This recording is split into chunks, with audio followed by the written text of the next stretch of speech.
بسم اللہ الرحمن الرحیم۔ سابقہ نشست میں ہم نے کلام کیا تھا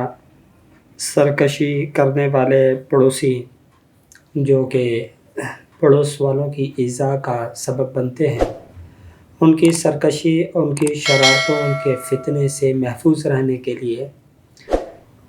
کیا عمل کیا جائے کہ انسان ان سے محفوظ رہے۔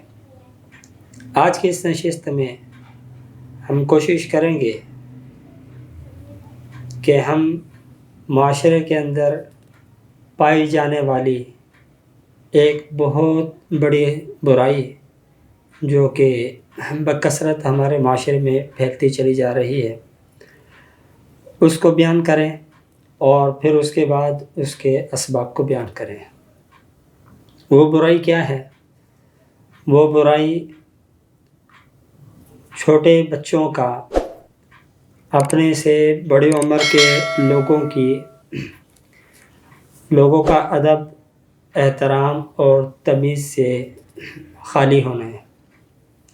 ہمارے معاشرے میں جہاں بڑوں کو سر کا تاج بنا کر رکھا جاتا تھا، آج ہمارے معاشرے کے اندر بڑے لوگوں کی عزت اور تکریم کرنا تو دور کی بات ہے، اگر کوئی ادھیڑ عمر شخص انہیں نظر آتا ہے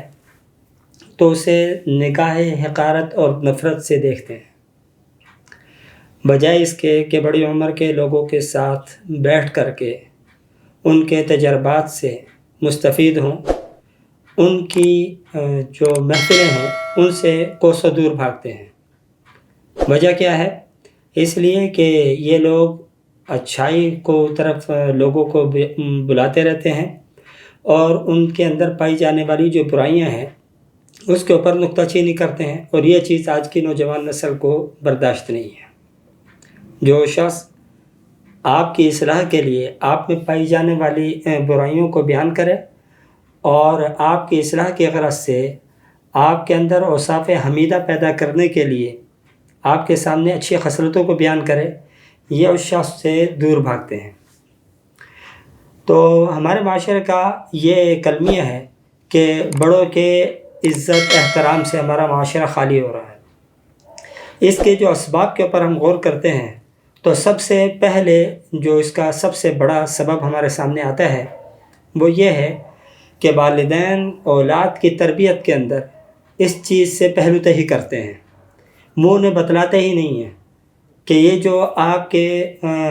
خاندان کے اندر جو آپ کا بڑا ہے یا جو ہمارا بڑا ہے، جس کی عزت اور تکریم ہم بھی کرتے ہیں، آپ کے اوپر بھی اس کی عزت اور تکریم کرنا لازم اور ضروری ہے۔ اسی طریقے سے اپنے معاشرے کے اندر، محلے کے اندر، گھر بار کے اطراف و حدود کے اندر جو بڑی عمر کے لوگ پائے جاتے ہیں ان کے ساتھ ادب کا برتاؤ کرنا، یہ ہمارا مذہبی اور ہمارا جو ہے قومی جو ہے فریضہ ہے۔ یہ چیزیں نہیں بتائی جاتی، بلکہ وہ اسی پہ خوش ہوتے ہیں، ہمارا بچہ ہمارا جو ہے وہ تابع ہے اور فرما بردار ہے، ہماری کسی بات کو نہ نہیں کرتا۔ تو سب سے پہلا سبق جو ہے ماں باپ اس کو نہیں دیتے ہیں۔ دوسری چیز جس کے سبب سے یہ برائی ہمارے نوجوان نسل کے اندر پیدا ہو رہی ہے، وہ دوسرا سب سے بڑا اس کا جو ذریعہ بن رہا ہے وہ یہ ہے کہ ہمارے معاشرے کے جو نوجوان نسل ہے جتنے بھی ہیں، یہ ایسا کہہ لیں کہ بہت نازک مزاج ہو گئے۔ جو لوگ ایجڈ ہو جاتے ہیں، تھوڑی عمر ان کی زیادہ ہوتی ہے، تو ان کے کہنے کا اور سمجھانے کا انداز ذرا تلخ ہوتا ہے، یہ ان کی تلخی کو سختی سمجھ کر ان سے راہ فرار اختیار کرتے ہیں۔ اب جن بچوں کے اندر یہ کیفیت پیدا ہو جائے کہ وہ بڑوں سے دور بھاگتے ہوں، ان کے لیے جہاں ایک اسباب کے اختیار کرنا ضروری ہے کہ ان کو ترغیب دی جائے کہ بڑوں کی طرف وہ بیٹھیں اور ان کے جو تجربات ہیں اس سے کچھ سیکھیں، کچھ سمجھیں، ان کی عزت اور تکریم کریں۔ وہیں پر کچھ اعمال بھی ایسے ہیں جس کی سہارا لے کر کے بچوں کے اندر یہ چیز پیدا کی جا سکتی ہے۔ ان میں سب سے پہلے جو ایک آسان عمل ہے وہ یہ ہے کہ لا حول ولا قوت الا باللہ العلی العظیم، یہ 313 مرتبہ پڑھ کر کے یہ میٹھی چیز کے اوپر دم کریں اور اپنے بچوں کو کھلائیں، اور یہ ایک مرتبہ کرنے کے اوپر اکتفا نہ کریں۔ جب کبھی موقع لگے یا گھر کے اندر کوئی بھی میٹھی چیز ڈش بن رہی ہو، اس کے اندر یہ پڑھ کے دم کر دیں، اس سے کیا برائی ہوگی؟ بچے کھائیں گے اور انشاءاللہ اس کے اندر یہ مادہ پیدا ہوگا کہ وہ اتباع کرنے والے بنیں گے، بڑوں کے ساتھ ان کی انسیت بڑھے گی اور وہ ان کی نشست و برخاست کے اندر ان کے